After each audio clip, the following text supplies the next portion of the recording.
আপনার ফোন কি ঘন ঘন হ্যাং করে? অনেক সময় দেখা যায় কি আমাদের ফোনগুলা কিন্তু হ্যাং করে। তো এই হ্যাং থেকে মানে অনেক আমরা ফোনের মধ্যে এমন একটা অবস্থা করে রাখি যে জিনিসগুলোর কারণে ফোন আসলে হ্যাং করে, সেই জিনিসগুলো মূলত কি এবং কিভাবে আপনার ফোনটাকে হ্যাং করা থেকে রক্ষা করবেন?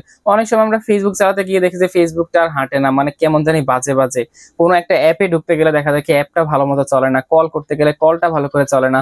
YouTube দেখতে গেলে YouTubeটা ভালো করে চলে না। মূলত এগুলো হ্যাং করে। মানে মোবাইলটা যখন হ্যাং এর মাধ্যমে চলে যায়, হ্যাং করে তখনই মূলত টাচ করলে এক জায়গায় টাচ করে দেখা যায় এখন টাচ করছি এটার ক্লিক খাইছে 2-3 সেকেন্ড পর। সাথে, সাথে কিন্তু ক্লিকটা হয় নাই। তো এরকম ফোন হ্যাং থেকে কিভাবে আপনারা রক্ষা করবেন এবং একদম স্মুথলি ফোনটা নতুন অবস্থায় কেনার পরে যেভাবে হয় সেইভাবে আপনারা কিন্তু ফোনটাকে ইউজ করতে পারবেন, কোনো রকম হ্যাং করবে না। যেই পদ্ধতিগুলো অবলম্বন করলে সেটাই আমি আজকের ভিডিও দেখিয়ে দিব। আসসালামু আলাইকুম। পুরো ভিডিও জুড়ে রয়েছে আমি এমএচ রকি এবং আপনারা দেখছেন আপনাদের ভালোবাসার চ্যানেল এমএচ রকি টেক।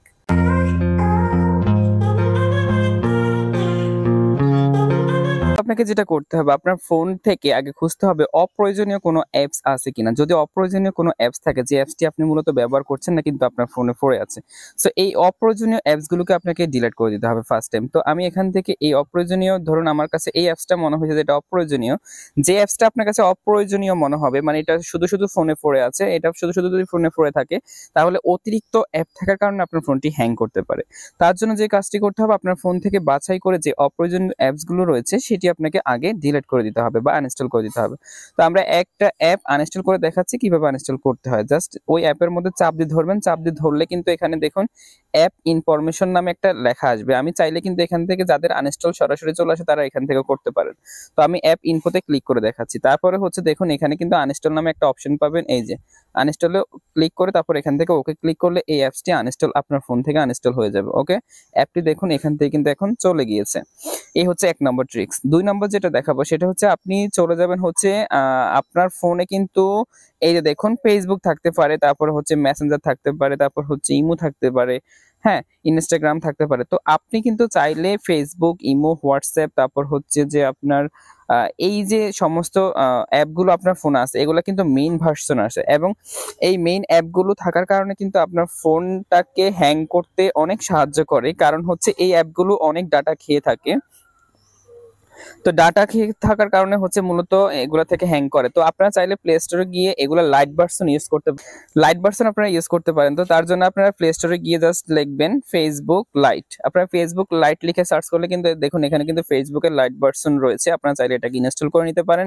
এটা একদমই কম মেগাবাইটের। আপনি যদি দেখেন আপনাদের দেখুন এটা হচ্ছে 2.3 এমবি। আর চাইলে আপনি যে কোনো অ্যাপের কিন্তু লাইট ভার্সন রয়েছে, আপনারা লাইট ভার্সন ইউজ করতে পারেন, তাহলে কিন্তু আপনাদের ডাটা অনেকটা সেভ হবে এবং ফোন হ্যাং করবে না। এই সমস্ত বড় হাই রেজলিউশনের যত অ্যাপস রয়েছে, যেমন টিকটক থাকতে পারে, আপনার টিকটকের লাইট ভার্সন রয়েছে। নতুন করে ফেসবুক এবং হোয়াটসঅ্যাপ বা ইমো, তারপর হচ্ছে আপনার যেই টিকটক রয়েছে এগুলো লাইট ভার্সন আপনি ইউজ করতে পারেন। জাস্ট প্লে স্টোরে গিয়ে লিখবেন টিকটক লাইট, বা যেই অ্যাপটি চালাবেন ওই অ্যাপটি নাম লিখে জাস্ট লাইট লিখে দিলেই হবে, তাহলে কিন্তু ওটা আপনার লাইট ভার্সনটি পেয়ে যাবেন। এতে করে আপনার ফোনটা হ্যাং করবে না, অনেক দ্রুত কাজ করবে। আমি আরেকটা যেটা দেখাবো, আরেকটা আপডেট যেটা দেখাবো সেটা হচ্ছে আপনার ফোনে কিন্তু অনেক সময় দেখা যায় কি আমাদের ফোনে ব্লুটুথ অন থাকে, তারপর হচ্ছে যে ওয়াইফাই অন থাকে, অনেক সময় ডাটা অন থাকে। এখন আমি আপনাদেরকে যে টিপসটা দেখাবো সেটা হচ্ছে এই যে যদি ব্লুটুথ আপনার প্রয়োজন না হয় তাহলে কিন্তু ব্লুটুথটা অন অফ করে দিবেন। ওয়াইফাই যদি প্রয়োজন না হয় তাহলে ওয়াইফাইটা অফ করে রাখবেন। কারণ ধরুন আপনি কোথাও গিয়েছেন, আপনি তো ধরুন বাজারে যাবেন, এখান থেকে এখন বাজারে যাওয়ার পথে আপনার ফোনের যদি ব্লুটুথ বা ওয়াইফাই অন থাকে তাহলে এই ব্লুটুথ বা ওয়াইফাই শুধু খুঁজতে থাকবে, মানে সে সার্চ করতেই থাকবে যে কাউকে কানেক্ট করতে পারে কিনা। তো আপনারা যখন আপনাদের এগুলা মানে প্রয়োজন হবে না তখন আপনারা ব্লুটুথ এবং ওয়াইফাই এগুলা জাস্ট এখান থেকে অফ করে দিবেন।